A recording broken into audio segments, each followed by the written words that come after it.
Good morning, 早上好. My name is Jennifer Turner, and I direct the China Environment Forum here at the Wilson Center. And I'm very excited today that I got to pull in both two programs here at the Wilson Center, the Environmental Change and Security Program, the Africa Program, and the Center for Transnational Environmental Accountability, run by this woman standing next to me, Jingjing Zhang, to put on today's meeting, which is called China's Role in the Just Energy Transition in Africa. Now, I think a lot of you who are tuning in online and here in person, kudos to the people here, yay. As the race intensifies to secure metals for the global clean energy transition, African countries, which are home to over 30% of the world's mineral resources, are drawing increased attention. Chinese mineral mining has been dominating over the past couple decades, and particularly in DRC, Zimbabwe, South Africa, and other countries.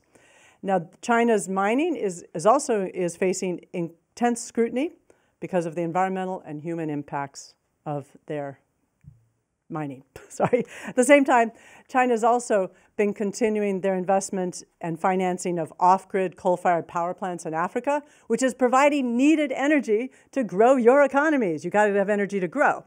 But it's also complicating the continent's shift to a clean energy economy. So notably last week, if you were paying attention, there was a big China-Africa forum in Beijing, and Xi Jinping, among many things that were stated, said that China was ready to launch 30 clean energy projects in Africa, including nuclear, which is seen as no CO2, any moment now. So today, we're going to have a conversation to get into some of the complexities of the trends and possibilities.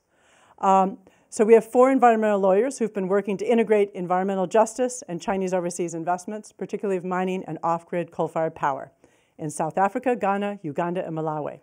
They're going to share their stories, and to tell a little bit about them is Jingjing, who's going to get the frequent feeder speaker card from me, because I think you've spoken more than anyone else I have in my network. Welcome for Jingjing.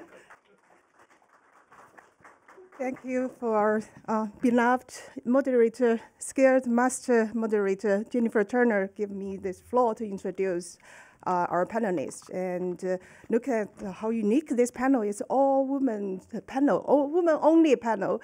Not only about this is a women-only panel, but also we are all passionate environment activists, and you can feel the passion that. So first, I want to introduce our first speaker, Manzi Koshani. And Manzi is an attorney and the Center for Applied Legal Studies, CARS, based in Johannesburg, South Africa, associated with Wits University. And Manzi's work on the business and the human rights, civil and political rights, environmental justice, and gender justice. And Manzi holds a bachelor's degree from University of South Africa and obtained the human rights litigation and advocacy certificate recently. And Manzi also worked for 2 justices and Constitutional Court of South Africa. And our second speaker is Emanuela Doreen Kofi, and Emanuela is a passionate lawyer, climate change activist, and a skilled climate negotiator. She was a member of the delegation of the Ghana's negotiation delegation during the COP28 in Dubai. And currently, Emanuela works as an officer of the General Council of the Green Climate Fund based in South Korea. And these 2 women lawyers are our fellow. The fellowship we called China Legal Fellows Project, and which it was designed by the organization I'm running, called the Center for Transnational Environmental Accountability, CT. The goal is to educate, share experience, and share our experience, understanding of the Chinese law and the Chinese policy for our lawyers from Africa and Latin America, in the future Asia, to understand China better. And our third speakers, no need much introduction, and Gloria Majaga.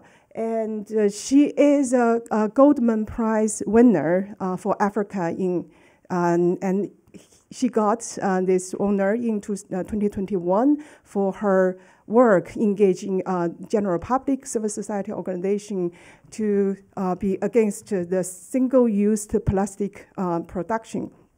And so there's no need, you can find a lot of the introduction online on Gloria. And the last, but not the least speaker is Samantha Akunda Kakuru Masigwa. I'm trying to be precise. Samantha now is the executive director of the Uganda-based environment advocacy organization called Green Watch Uganda. The reason I said she's my dear friend. I got to know her for years, but I got to know her dad and her late father, who was the founder of this organization, Green Watch Uganda, who was also the justice served to the Court of the Appeal and in Uganda for 10 years. And I met him during my first trip coming here in US to learn environmental law and public interest lawyer in 2005. So our paths crossed by many years ago, and Samantha grew. I think she inherits her dad's intelligence but also the passion to defend the environment by using laws. So the floors are yours. All right, thank you so much. Yeah. So again, I'm still Jennifer, and I'm ready to set these women on fire here with their talks. Want to remind people online that there's underneath the screen, there's a widget that you could submit questions. Put your affiliation too. It's always nice to know who's talking. You people in the room, your job is to formulate questions. In the Q&A, I think that hopefully we'll be also talking more solutions-oriented, because there's a lot we start off telling some of the challenges, and we want to see what's the path forward. So starting off with Mazi, who is going to start talking about a Chinese mega industrial base, special economic zone, that is inconveniently located in a highly biodiverse zone in South Africa. The floor is yours.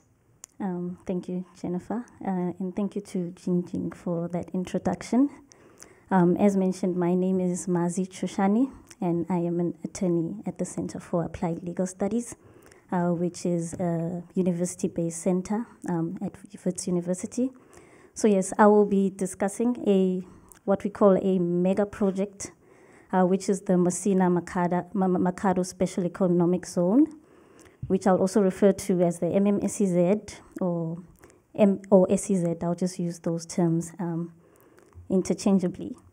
So this is a coal-fueled mega project, which is located in the northernmost part of South Africa, in Limpopo in particular, in the Vembe district. So this is a project that's been earmarked for steel production, and we've been told that there'll be open cast coal mines, about 12 that will be opened, and this project will increase South Africa's steel manufacturing production it will double, if not triple it, in fact. So that's the SEZ that's situated in Limpopo. So yes, as we'll also be talking about the Chinese that are influential in the implementation of this project.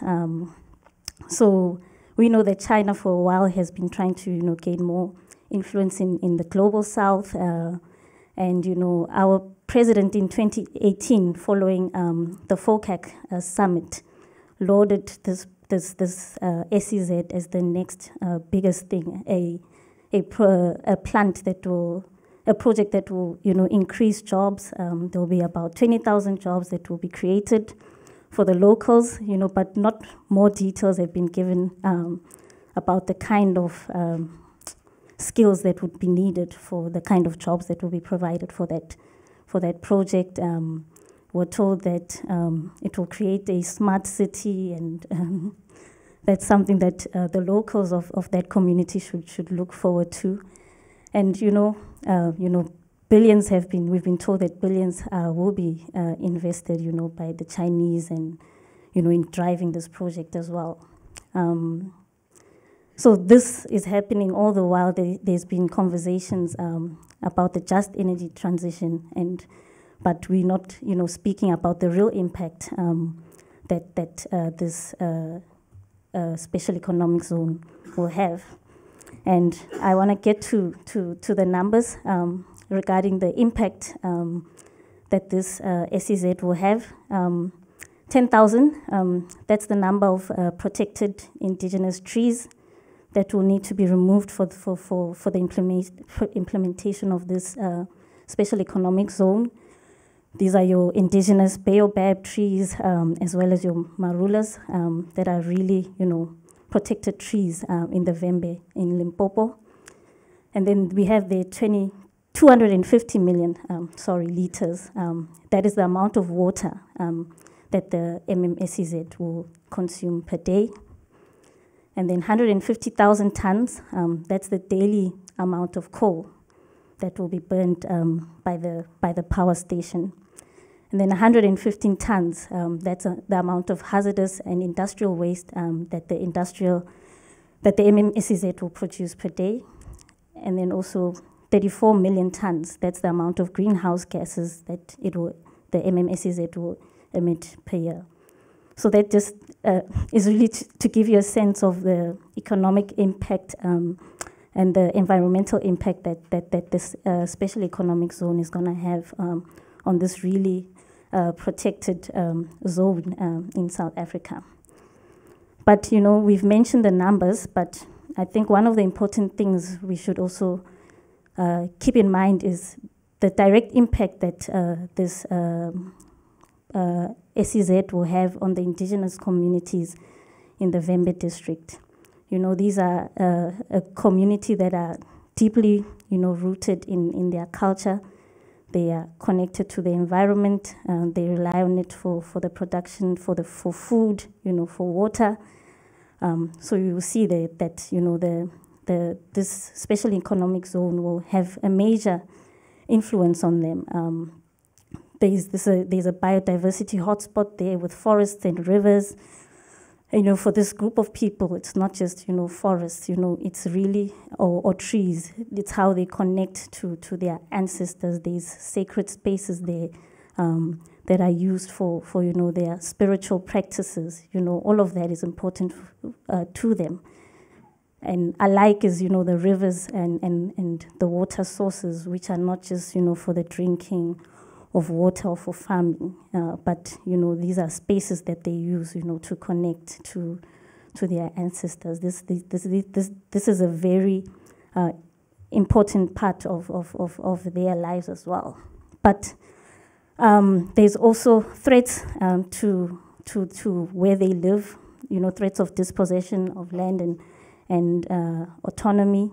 We've been told that there's 8,000 hectares of land that needs to be, set aside for this SEZ to continue.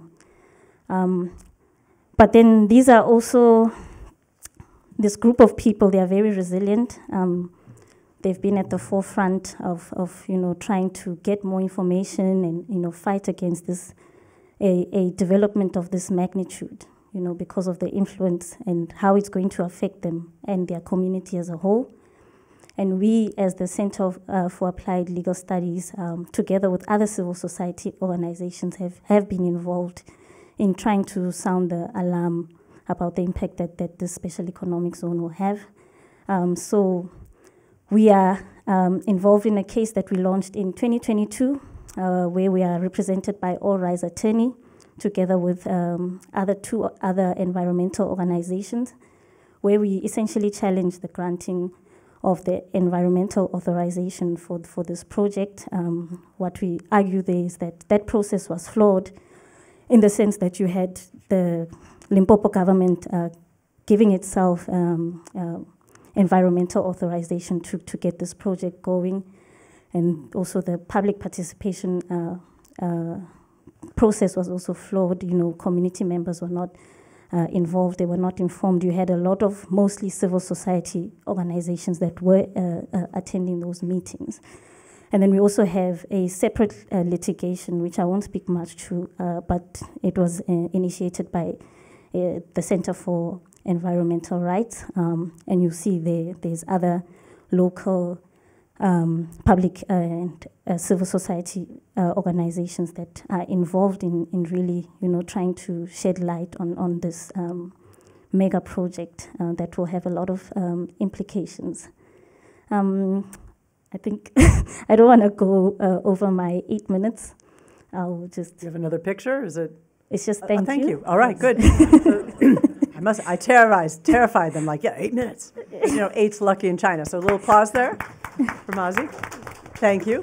We'll go deeper, and then Emanuela. She's going to share some stories, starting off about illegal bauxite mining, where she grew up in Ghana, but also talk about some of the ways that maybe moving forward, how China could become a force for the clean energy transition, the just energy transition. Okay, now with the microphone. Okay. Now you don't touch it. You got to leave it be. All right, there we go. Because then it makes weird sounds when you're talking. Okay. We don't want that. Hi, everyone. My name is Emanuela, and today I'm going to talk to you about just energy transition and China's role in this whole conversation from the global perspective and also in Africa.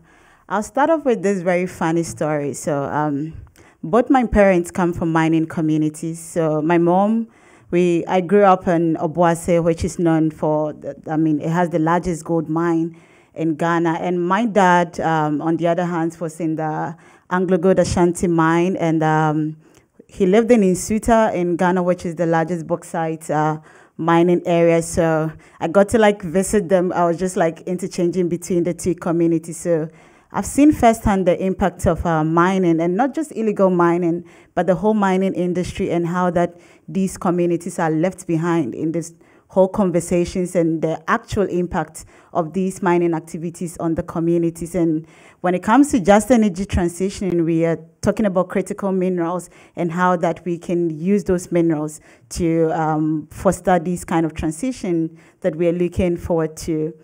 So I don't know if all of us are in the space, but I don't want to assume. I'm just going to touch a bit on what exactly is just energy transition. And it's just two simple sentences. We're transitioning without leaving anyone behind.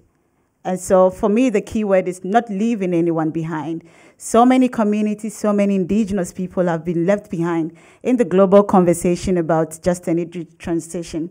Some developed countries see it as a business. They don't see the other impact of this whole conversation and community. So for us, it's very important, especially for people from developing countries, to stress on the just aspect of the whole energy transition and make sure that any project that is being undertaken is done in the right way so that people's human rights are not abused, and then also the economic aspects do not negatively, impact the communities. So I'm just going to give you a quick key facts about Ghana in terms of the energy sector. So Ghana has this whole framework about energy transition, and we plan to transition fully by the year 2060.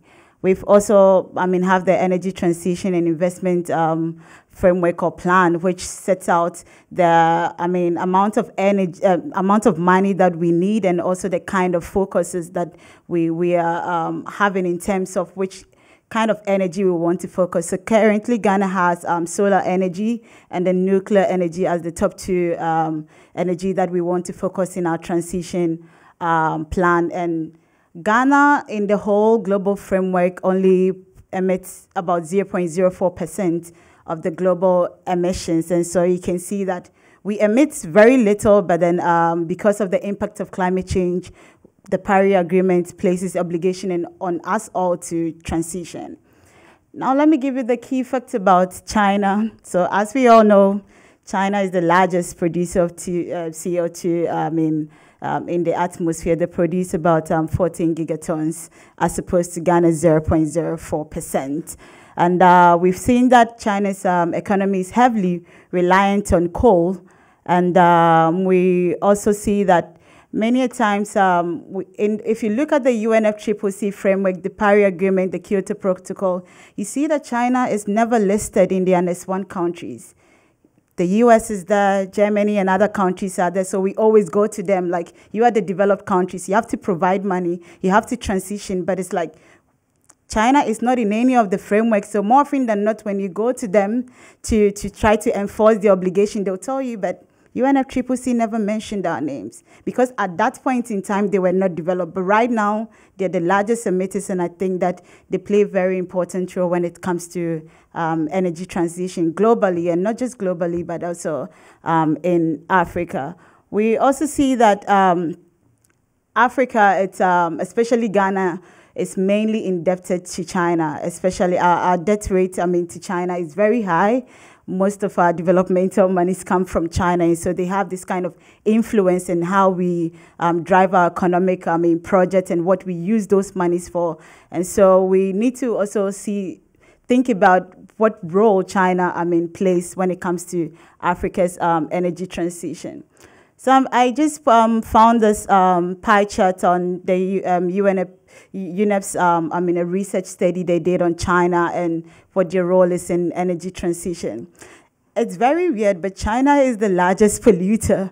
But when it comes to renewable energy investment, China is the largest globally, which means that they are exporting all of these solar panels, all of these wind mills. So most of them come from China. But the interesting thing is that these solar panels, the manufacturing of these solar panels come from coal mines. The energy comes from coal mines. So the question is, are they really transitioning? Are they really helping the globe in terms of producing the solar panels? Why don't they use those solar panels they are manufacturing to also power these kind of transitioning? And so energy transition is not just about creating these renewable energies, but we also look at the source of these energies. So it's very interesting statistic, and I thought to share it. Now, this is the focal point of my presentation. What at all is China's role? So we've seen that I've already mentioned the UNFCCC and how that China, most of the time, serves their obligation. But we have all of these multilateral funds. So I work for the Green Climate Fund. There's the Global Environmental Facility. There's the Adaptation Fund, Loss and Damage Fund. And you never see China contributing to these kind of global funds. Because it's important, I always mention this, because when the Green Climate Fund receives monies from these developed countries, it's further used to support mitigation or adaptation projects in developing countries. So it's important that China contributes because they are the largest emitters, but they always serve their obligation, which for me it's a bit weird, and I feel like they need to play more roles. Also, we've seen a lot of carbon market approaches going on. It's another way of obtaining climate finance, but you never really see China engaging in these kind of conversations. For them, it's all about producing solar panel, which from the statistics is more of a business to them than supporting renewable energy projects. So I thought that they need to play much role when it comes to carbon market, providing international climate finance. I thought about the debt situation and how that most African countries are indebted to China. And so there's this new innovative climate finance solutions, and one of them that I found interesting, I'm researching, and that is climate debt swap.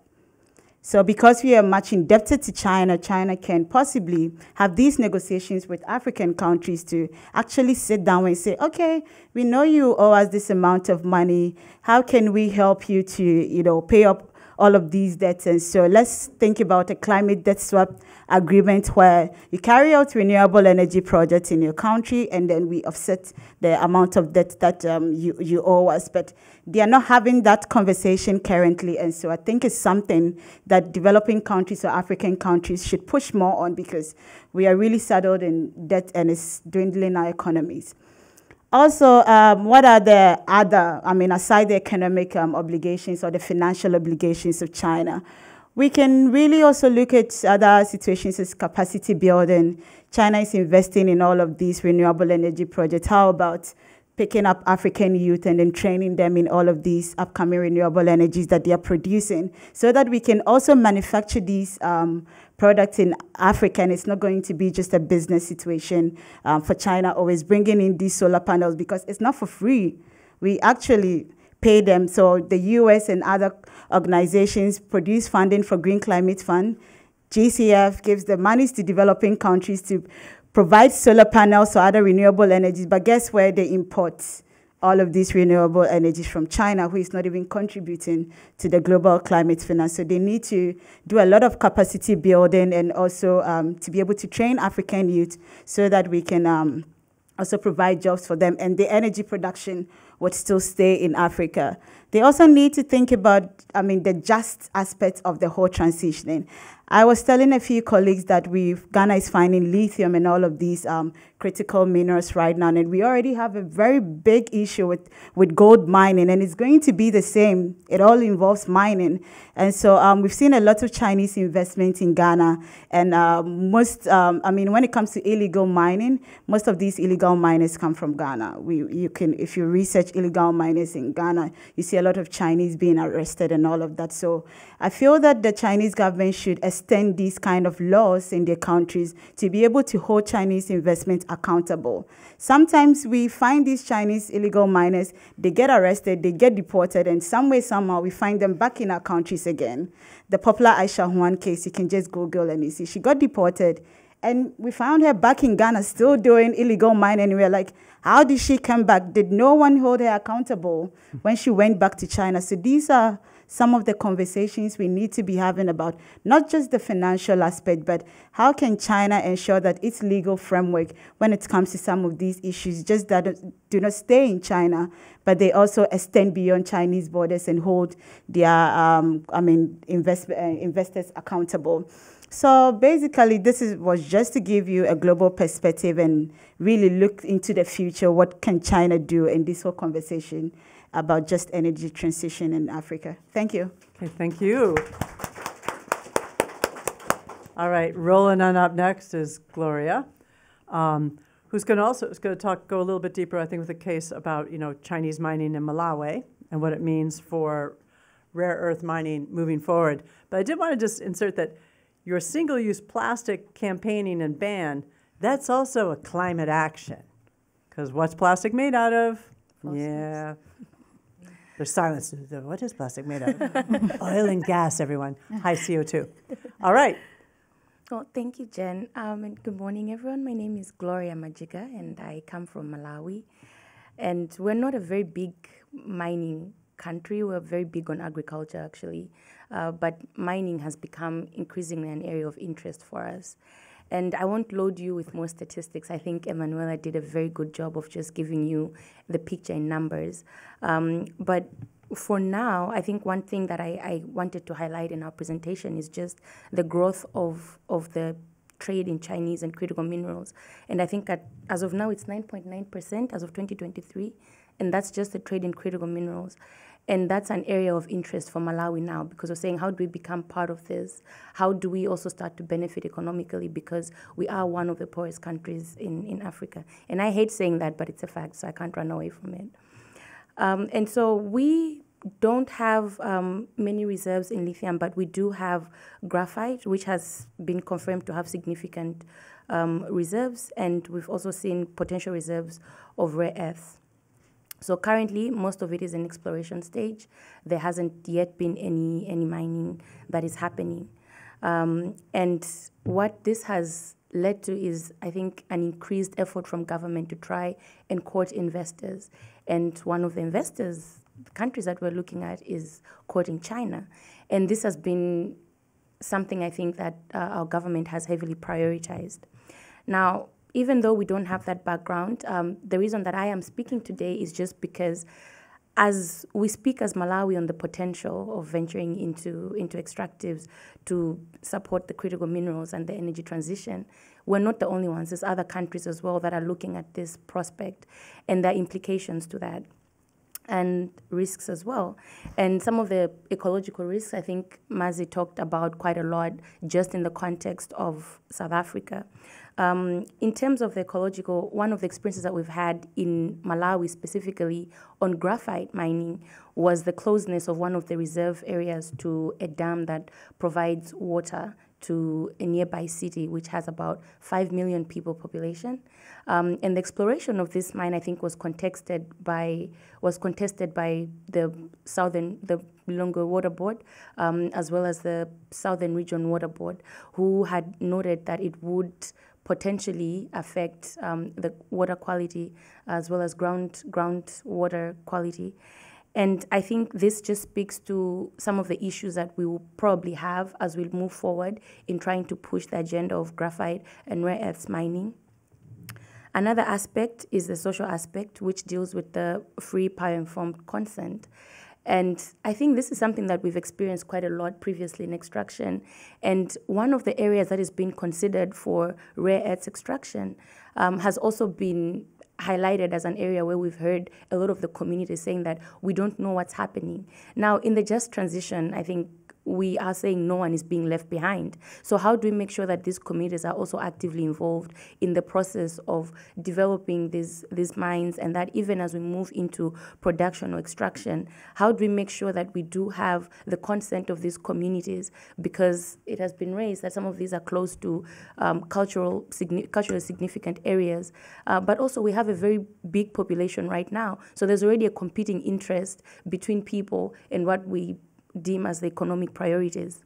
So that also comes down to issues of land appropriation. Now, in the past, I think we have had some experience with different investors, including Chinese companies, especially in illegal gold mining.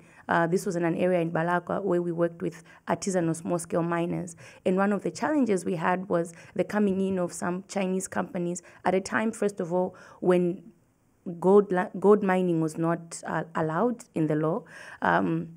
And they did not follow the due diligence or the procedures, including the issues of land, how they acquired the land, which was taken from the villagers. So this is an area that we're also considering, that how do we ensure that when these companies come in, they're also mindful of the fact that there's these social aspects that they need to comply with, especially looking at the past record where there's been a lot of non-compliance. Another issue is, of course, then the governance. So this kind of ties down into the governance aspect. We're looking at the political significance of energy. The fact that you can already see that the government is saying this is our priority. We're coming close to elections right now. So this also creates a very fertile ground for corruption and, just a push to demonstrate that the government is doing something. And this increases the risk of political interference into the courting as we think about transitions. And to share a story, one of the things that we have been doing as CSOs in Malawi is pushing for the Extractive Industry Transparency Initiative. And in doing that work, we've worked very closely with the mining department in looking at how licensing can be more transparent. And one incident that was one of the biggest corruption scandals was between a Chinese national and an official from the Department of Mines, where he was trying to bribe them to provide a license for a particular area. Now, fortunately or unfortunately, he recorded it, and so when things went south, this leaked, and we took it up through the EITI because we sat in the multi-stakeholder group. And just this was a demonstration of the risks that are there in the governance processes. So when we think about the transition, how do we ensure that there is security of respect of the rule of law, that the procedures are being followed, due diligence is conducted, and that it's not just up to a specific individual to make decisions that will affect communities. And as a success, actually, this led to, I think, a big review of the EITI global standards on how to deal with corruption in countries. And now we're looking at different governments coming up with anti-corruption strategies within the EITI framework to ensure that we're reporting on corruption, because the opacity of corruption is that it's a victimless crime. And it's kind of hard to account for it. It's kind of hard to take it up, because prove that there's money in my pocket, prove that I gave this person money, it's very difficult. But we need mechanisms that can allow us to ensure that we're holding people accountable in these kinds of crimes, and these are the tools that can be considered to support governance. Now, to tie in, I think when we look at Chinese investment right now, it's probably the biggest. It is the biggest in clean energy. And I think that we should be a little worried because that may create a monopoly by the Chinese, because it's not just in extraction, it's all the way to processing, and it's the whole value chain. So that raises concerns in terms of how do we now intervene as African countries. And there's no better time to have the conversation of, for example, the Africa Mining Vision than right now. And I think this has been spoken about in many forums to say, how do we come together and pick up arms and say how we need to participate more along the value chain. So not just extraction, but also the processing. And these are things that will definitely speak to how much we benefit as a continent. It's not enough for us to take the old model of extraction from fossil fuels where it was just a ground for extracting and it goes back somewhere else for processing. But we're saying, how do we allow us to benefit more along the value chain? And that's going to bring important questions. I would definitely love to hear back from this room to say, how do we move forward with that? The Africa Mining Vision has been in discussion for a very long time, but it continues to be left out in our strategies, in how we're moving forward. So that creates an opportunity now to say we should incorporate that. There's also the fact that there's a risk of security in terms of the resourcing as well, and even just security, energy security. If China is dominating the whole value chain, how do we ensure that we would still have energy security? We may be providing the rare earths, may be providing the minerals, but if we can't process and bring back the product, how do we ensure that Africa also benefits fully in terms of accessing clean energy at affordable prices? We're going to have communities that are made worse off and they don't even have energy. They're providing the minerals, but they don't even themselves have the energy, the framework as well as the technology. So I also think that an area that we should think about is just how we can frame better agreements. So that includes issues of benefit sharing, transparency and accountability. As we enter into these agreements with investors, how do we as African countries start saying we want to do better, and how do we involve communities in a way that allows them to continue to monitor and engage in these processes? Thank you. All right, good one. Throwing down the gauntlet for China to act. All right, closing us out in the presentation portion. You guys getting your questions ready in your heads, right? Succinct questions, no pontificating. All right, we're going to end with Sammy. So she's going to talk about some of the campaigns and public interest litigation that Greenwatch has been creating in partnership with Jingjing's group around gold mining in Uganda. And if that's not what you're going to talk about, you go ahead and you take the reins and talk about what you want to talk about. Thank you, Jennifer. Good morning, everyone. Such a pleasure to be here. I'm glad I'm the last person speaking because I'm going to tie You still only get 8 minutes. I want to tie this all up in a nicely neat bow so that we can be able to proceed to the panel session. So my name is Samantha Tukunda. I am the Executive Director of Greenwatch, as I've already been introduced. And I'm going to be focusing more on the just aspect. So like my colleague Emanuela said, what just means that we're not leaving anyone behind. There's equality, fairness, justice. And how can we achieve this? How can we achieve a just transition? And I'm going to be speaking from the work that we've currently been doing with CITEA and the communities that we've been representing. So Greenwatch is based on the three principles of Principle 10 of the Rio Declaration, and that is access to information, public participation, and access to justice. We know that environmental justice, environmental governance, is best achieved through those three aspects. There must be access to information so that we can be able to know what our rights are and stand for them. Access to public participation so that everyone who's involved in the transition, everyone who's involved in the effects of different investments and projects can be able to participate and benefit. Follow with me, no one left behind. And lastly, access to justice. In the event that things are not moving the way that they should move, do we have a remedy? Is there a way that we can be heard? Is there a way that we can be able to solve the problem? In most situations, like you've heard, when it comes to Chinese investments in Africa, the state, the government, and China has the upper hand. They have the resources, they have the strategic plans, they have the science, and they come in to extract the minerals. And you've heard a lot about the different types of minerals that are being extracted from the continent. But while they are doing this, there is another party that's involved, and those are the communities. Because when all these minerals are being extracted, it's not like the land is bare. It's not bare. There are people on this land. There are people who have grown up, who have historic attachments, like my colleagues have mentioned. And I will be particularly talking about a community in Uganda called the Mawero community, where there is gold mining that is currently happening on such a large scale. In the area where the mining is taking place, the community was actually surprised that the investors had showed up, because they were not informed, they were not involved. And when they come in, they have state backing and the backing of the army. So you find that everything is going on, all the developments are going on, but without their consent. But because they do not have the upper hand, it's a David and Goliath kind of situation. So they have less involvement and less say.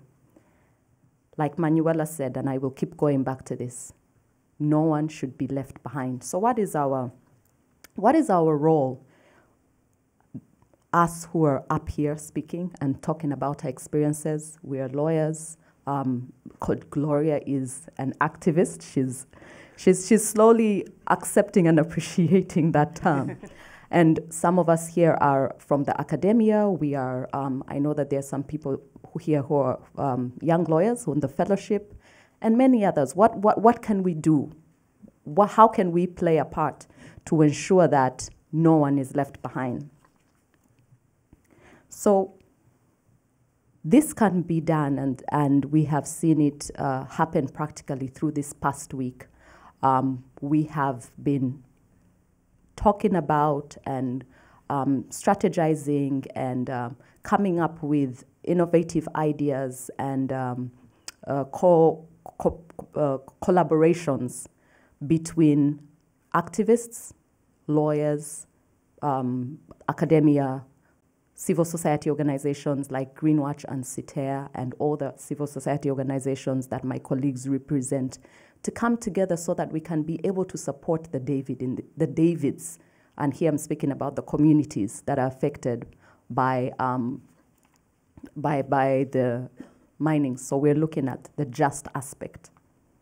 What is our role? Our role is to ensure that we can be able to support those who cannot support themselves. I know that I was supposed to start with a story, but I scratched that because I needed to ensure that my 8 minutes are well used. But I know that Jennifer likes storytelling. My dad always told me that in life you have a choice. And he had a choice.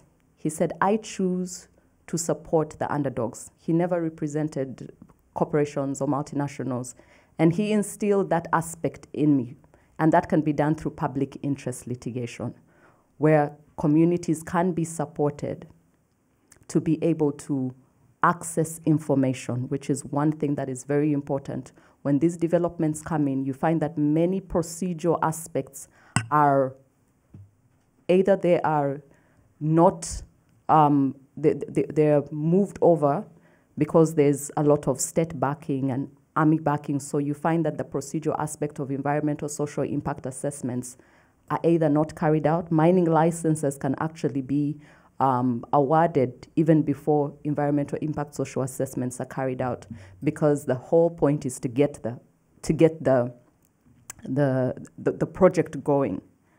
So we can be able to build an ecosystem, a legal ecosystem whereby activists, lawyers, the academia is able to use the law to be able to fight, to be able to attempt. I don't want to say, maybe attempt is not the right word.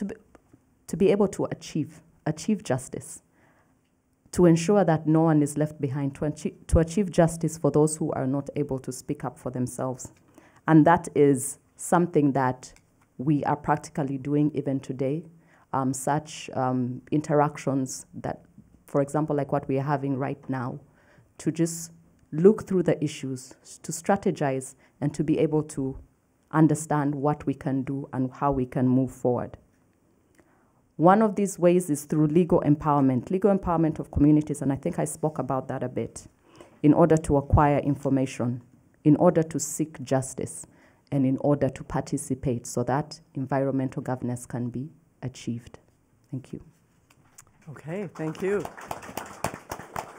All right, so someone submitted a question that was kind of close to what I was going to ask to kick off with anyway. So we'll, so Nafisat Obalsi, don't know if any of you guys know him, but wrote, kind of think directed about South Africa question, but I think it's kind of true for all of you. Like, you know, what policies has the government put in place to mitigate against the climate and direct health impacts of the special economic zones in South Africa? Is there, and maybe why don't you talk a little bit more about the push that you guys have with your ecosystem that you're building in South Africa to limit, because the SEZ is moving forward, correct? Oh, well, that's the first question. Not yet. It's not moving forward.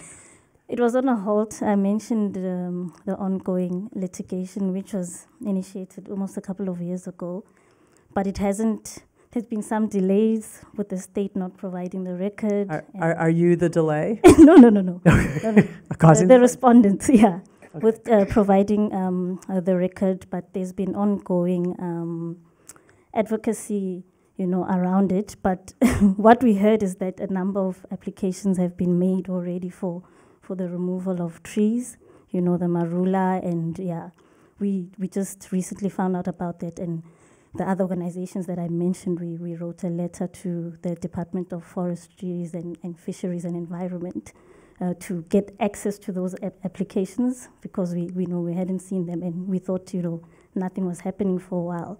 But it, like I said, those applications are there, so it seems like they do want to forge ahead.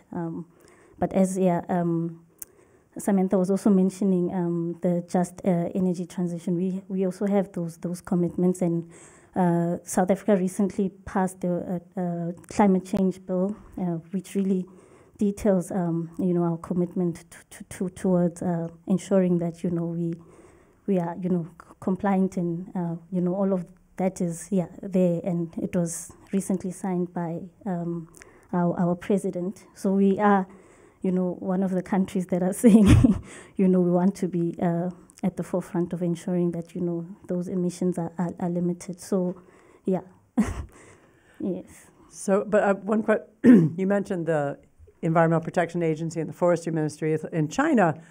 I mean, their Environmental Protection Agency has in the past few years gotten a lot more power. So we have seen better enforcement of environmental litigation and, you know, laws. What is it like in South Africa? Are the forestry and environmental bureaus, do they have muscle, or? No, I mean, and question for all of you. We've got, I think, you know, the legislation is there, but I think it's just so much the implementation. For instance, this particular special economic zone, one of the things we also said is that, you know, given the magnitude of the project, the decision to grant the environmental authorization should have been made at a higher level with the national government itself, and not necessarily just the local government and the provincial government. You know, the minister has a role to play in making those decisions, but I think it's mainly implementations, and, you know, there's a lot of things that come in play, like, you know, corruption. Everyone wants to, you know, benefit somewhat. So then you don't really see you know, that happening. The victimless crimes that aren't really victimless, right? Yes. We just, like, they're hidden. Would anyone else want to jump in on any kind of movement in your country that to kind of, are laws maybe starting to change? And I know the trick is the implementation, but I mean, as lawyers, you got to have something to argue against. Well, in Uganda, we always, for some reason, ratify international conventions, get them translated into national laws. In 2021, we signed off on the Climate Change Act and their policies. But like Mazi said, and Jennifer, like you've rightly said, it's still the same old song, the implementation. And the reasons are, I think Mazi pointed out, everyone wants to have a piece of the cake. And if they are able to somehow not follow the procedural aspects for one reason or the other. The project needs to take place, or we do not want the investor to leave. We really do want to exploit the minerals and be able to benefit, whether it's government benefit. So you find that because of all those reasons, even though the laws are in place, and yes, they are, because 2021 laws are pretty current laws, you will find that it's still the implementation that is not happening. Maybe just to touch on Ghana, I think in our previous event I highlighted the fact that Ghana has a very pluralistic legal system. We have so many acts, just like Uganda. If you hear of any international convention or treaty, just look in the list, you find Ghana as being the first people to sign onto it. But I think our major problem is that we have all of these institutions. So the Environmental Protection Agency, Forestry Commission, Ministry of Natural Resources and Land. We have the Ministry of Energy, Ministry of Sanitation, and all of these ministries have like the different roles, but sometimes I feel the roles overlap. And so if you're talking about one project, there's the health aspect, there's the sanitation aspect, but these ministries get left behind because Ministry of Environment thinks it's just environmental issues, but they don't loop in the other sectors. And sometimes that is the major challenge because they don't look at the health aspect, they don't look at the sanitation aspect, they don't look at the natural resources and the land rights aspect because they're just focusing on environment and getting projects through. So I think that is the major challenge. We have the policies. Ghana has the most policies, every law you want to find. Sometimes in my research, I discover laws that I didn't even think existed. But once you're looking for something, you find a policy or a law, but the thing is implementation and how to make these institutions active and also to hold them accountable, because you go into one party and they say, oh, it is Ministry of Energy's responsibility. You go to them, they say, oh, but this is natural resource. You should go to this place. So that is the problem, yeah. You get the runaround. Yeah. I mean, there's also probably competition. In Chinese, they have this expression, "dou long tao," like the many-headed dragon. So all these different dragons fighting over how they're going to regulate or not the issue. Yeah, that's true. Anything you want to add? You don't have to. We could. It's pretty much the same for Malawi. We have so many policies and laws, and we do have the climate change policy, and I think there was a bill, if it's not an act now, and we have a whole Environmental Protection Authority, but to get the work done, it's a different case. But I think that's just also where I think it really is important, this partnership, the ecosystem that Samantha is talking about. One thing I've noted is that there's such a huge cultural difference with China, and we're not used to it because this is probably the first time that we're really engaging with the Chinese in trade and investment, right? Especially like in Malawi, for example. So we're used to certain other cultures, like I think the Global West, we've been working with them for a really long time. We've used tools like the EITI, but now it's like there's this new player on the market. And EITI, say that. Extractive Industry Transparency Initiative. Okay, sorry, just want to make sure. Not everyone might know that, okay. Yeah, so we've used that to engage companies in, for example, the US or Australia, Canada, but now we have this new player and we don't really know anything about them at all. And that's why programs like what City is doing really come into play to say, help us understand what the context is, what are the opportunities for us to meaningfully engage with investors from China or even the government, and even non-state actors in the Chinese context who can help us to bridge that information gap and create those synergies to hold companies accountable, to create more accountability and transparency in the processes. But also, I think there's just the issue of research. We just need to do so much more research to really understand what this is going to look like, how we can translate it into the laws that we have, but even in terms of future advocacy, what new areas do we need to advocate for now? These are new challenges. There's new nuances that we need to consider, but because we also have a very limited understanding, I think it's going to be important to continue with that exchange between the two contexts and try to develop new areas of partnership and even advocacy that we as CSOs can take on, because it's really, it feels like a different ballgame to some extent, and yeah. Good Americanism there. I'm a baseball fan. So, but I was kind of struck with some of you've hinted at, and I think Sammy mentioned that maybe kind of like with this group, and there's more people in the audience, we'll make sure we introduce them at some point, right, Jingjing? But the idea that regionally, that your ecosystem of activists, lawyers coming together, that do you think that can give you kind of, to get the attention of is your target going to be getting attention of your own governments to act? I mean, what's your priority, like changing your own policies or getting the Chinese policymakers to pay attention? Or you don't know yet? Well, I think it's twofold. First of all, because in a collaboration the reason why we collaborate is because one group would support the other or may know something that another group doesn't know. So if we in our ecosystem have networks or connections with our national governments or authorities or agencies, that would be a good way to get the attention. And if organizations like CITEA and other organizations have connections with whether it's international organizations or on the international scene, then they can create those synergies. So I would think that it's a twofold. Okay. And that is why it's an ecosystem. Your work agenda seems very big. But I think we have a big room here full of people who might want to ask questions. Can you raise your hand and tell me if you have a question? How about Annie, you come up here in the front. Well, give it to the gentleman. Sorry, there's a light badge. You can ask the question and just say your name and affiliation and make it a short, succinct question, please. Thank you. I'm Professor Zaki Amir, and I'm with the Afro-Descendant Media Institute for Research. And I think what she did a moment ago answered the question, how can people in this country help?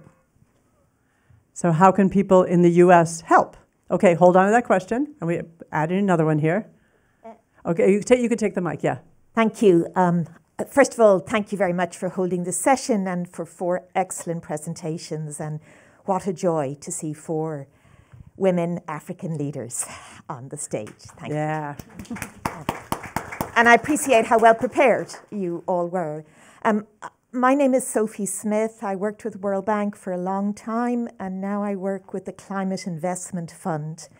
I don't have a question, I have a comment. The Climate Investment Fund, as some of you may know, is an $11 billion fund.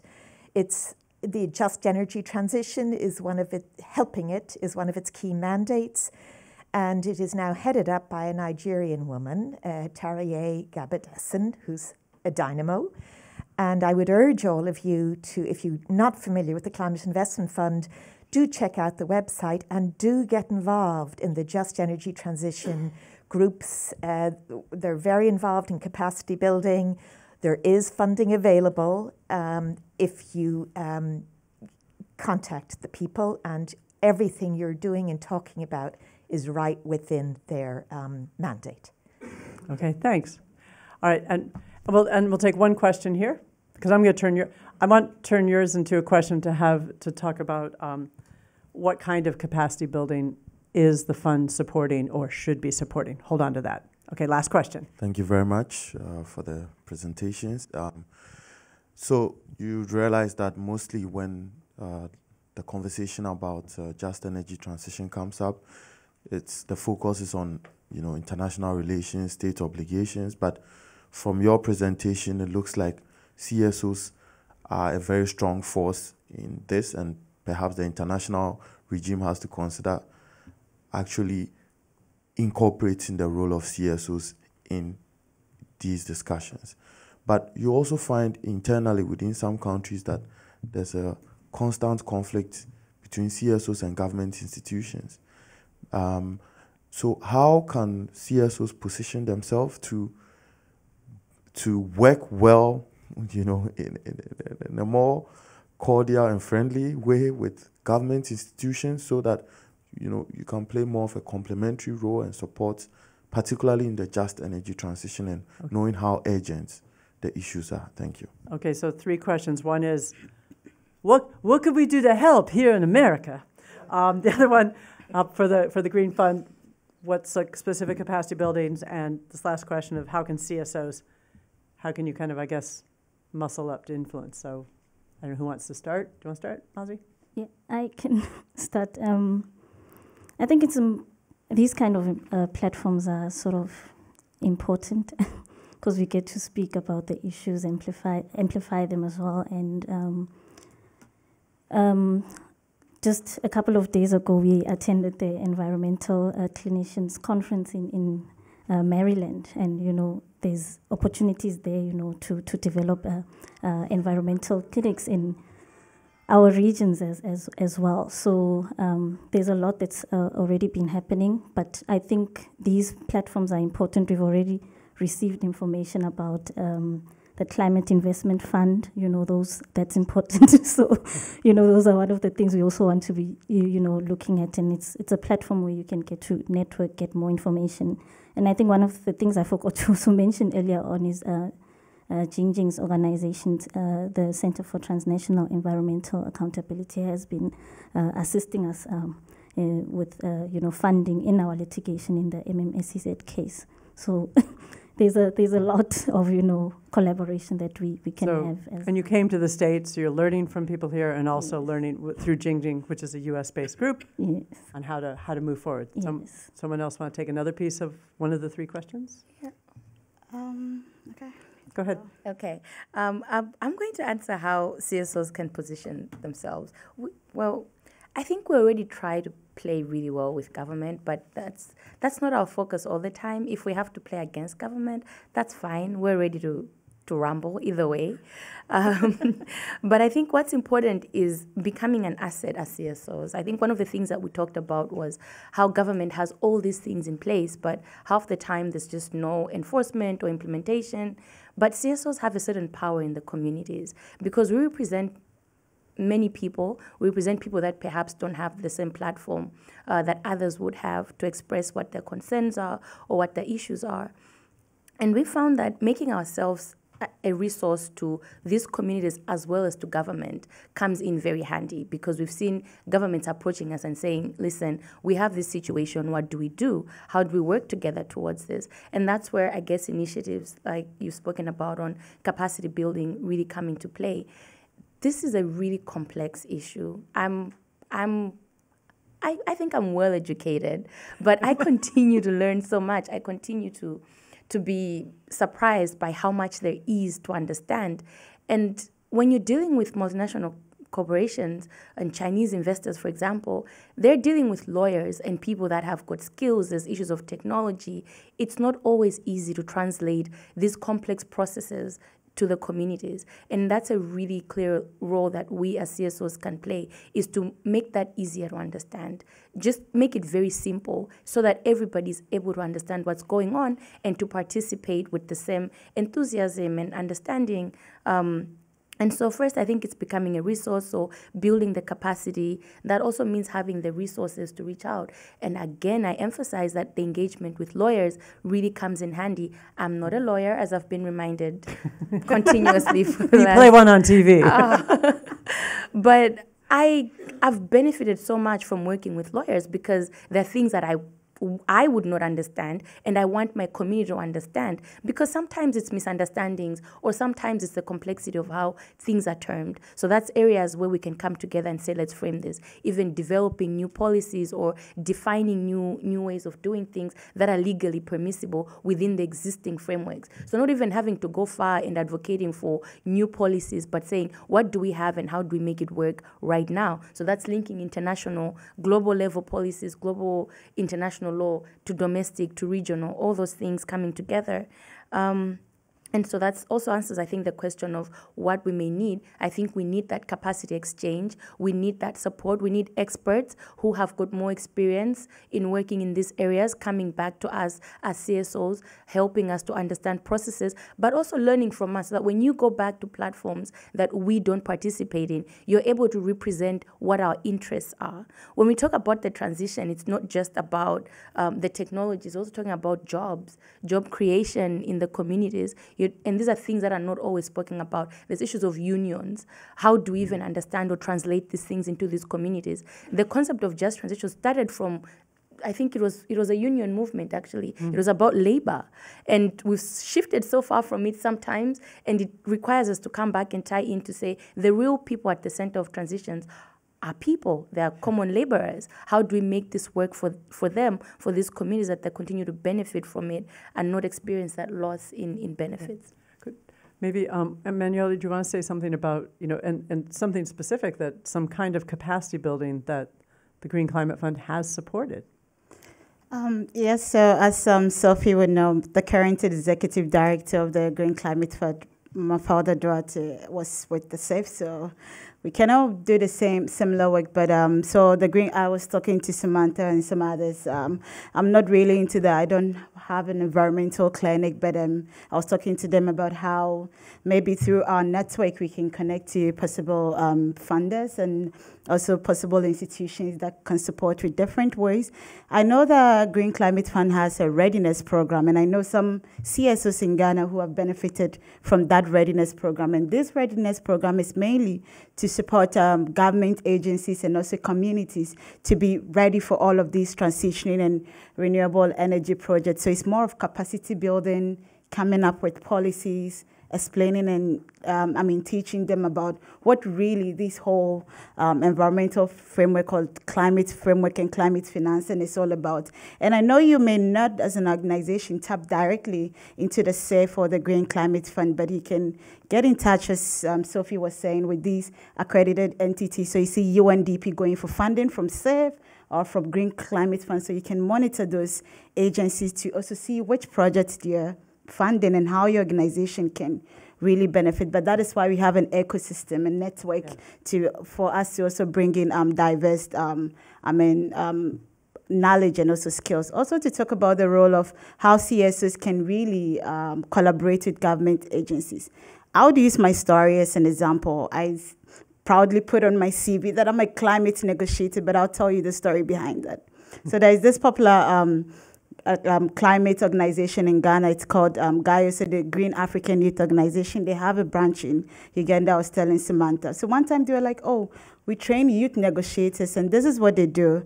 They partner with the EPA, they partner with the ministries, and then also they get funding from UNICEF and other organizations to be able to train youth negotiators. What happens is that they bring in all of these skills, train them, and then the government agencies, now when they're going for the COP, put these youth negotiators on their delegation. And so that is how I started.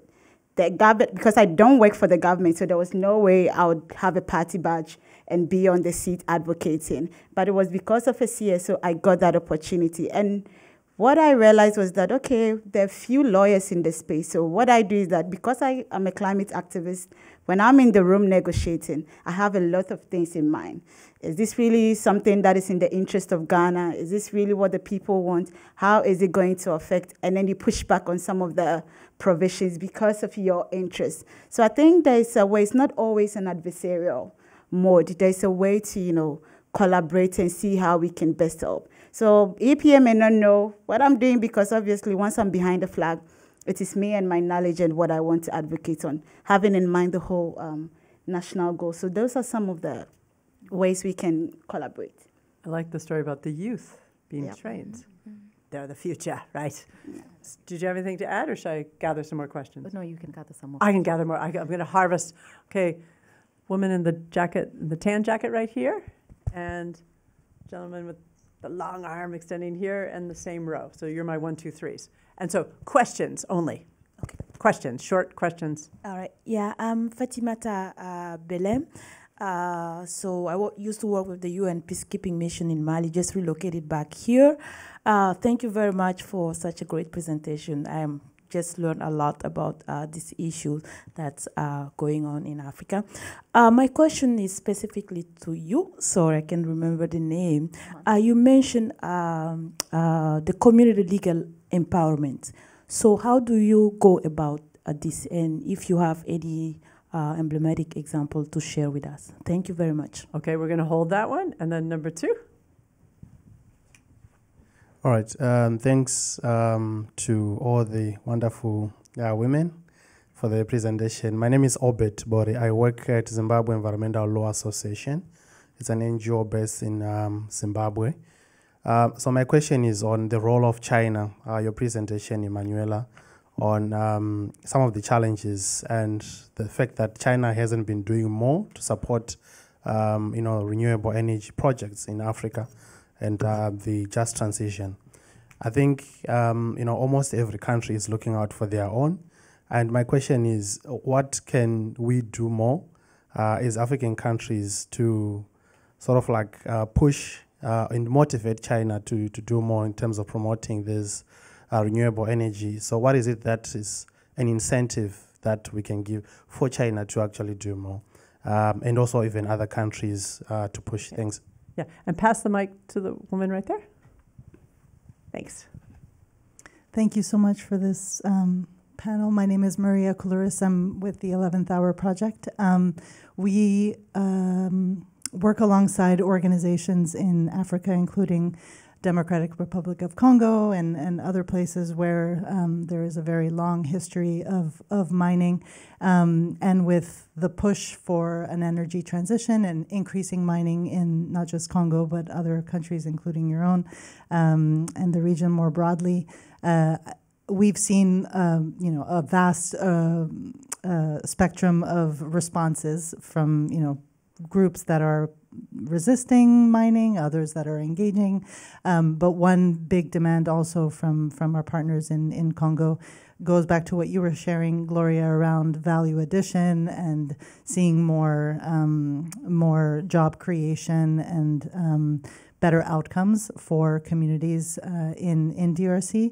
And I just wanted to ask you, you called on Africans to come together and to put forward a vision for, more manufacturing in the continent, more jobs in the continent. And I was wondering if there are spaces where civil society is coming together to articulate that kind of demand.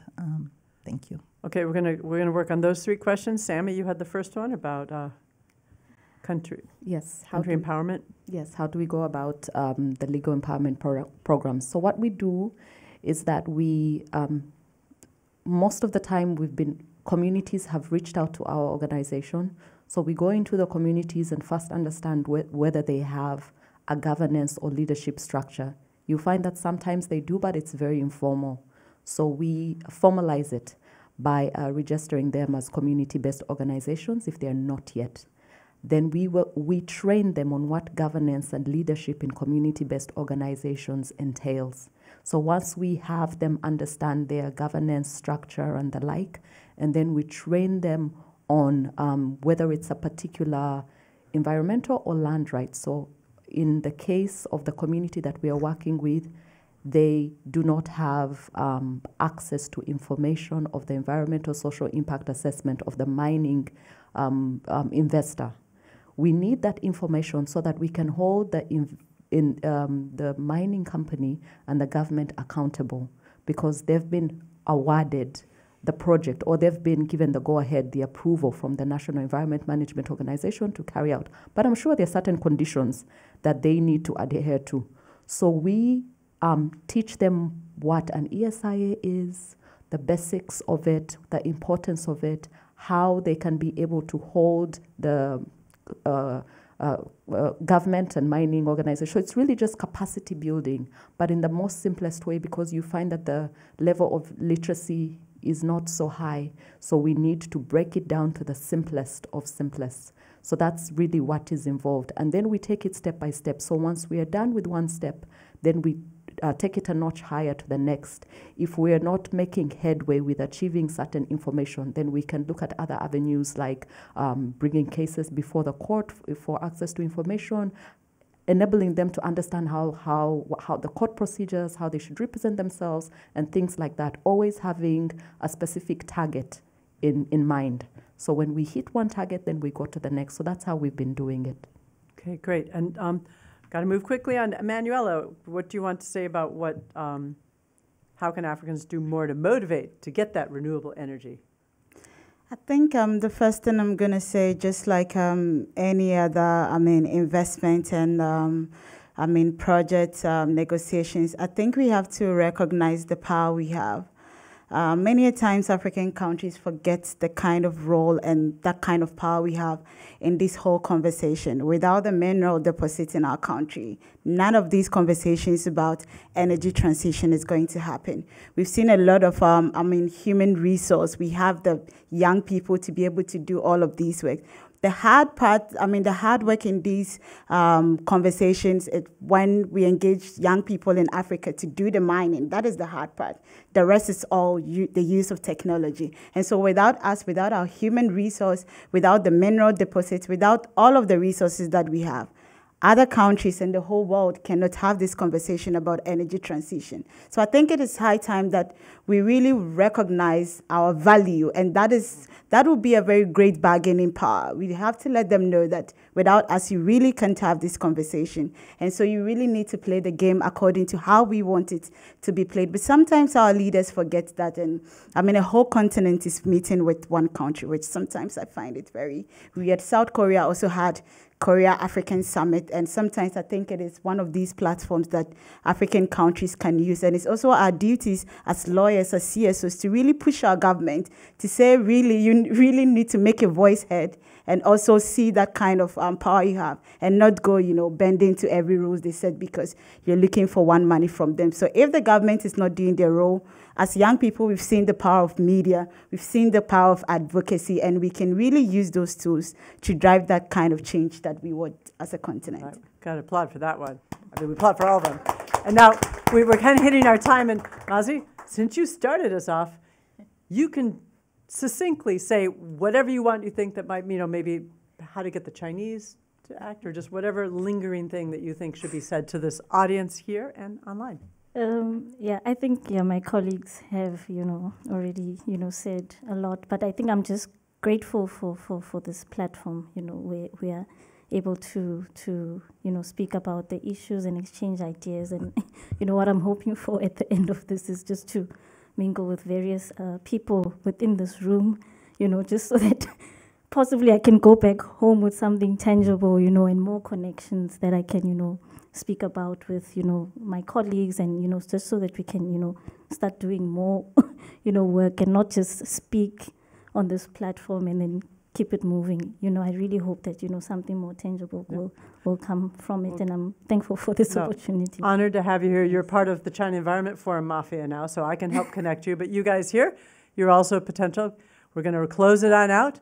Come up and chat with these women. And there's some others in the room. Raise your hand if you're one of the, we have a few other folks that are in this, the fellows. Kenneth, raise your hand. I just wanted to have one thing. We have to close. We don't have time anymore with sorry, you could talk to them one-on-one. But we've got Kenneth, raise your hand. So he's working on bauxite mining. Obet, he already asked that question, the human rights lead in Zimbabwe. Maneli, lead in Zimbabwe Environmental Law Association, lithium. Ciro works in the Amazon Thematic Group and Latin America Climate Lawyers Initiative. So getting the continents together here, man. You got quite an ecosystem. And Guillermo Torres is also a senior lawyer based in Mexico doing human rights stuff. Raise your hand. All right, so you can see where they raise their hand. You guys can network. I want to thank our AV team for making us live and reaching out into the world. And thank you very much for coming. All right.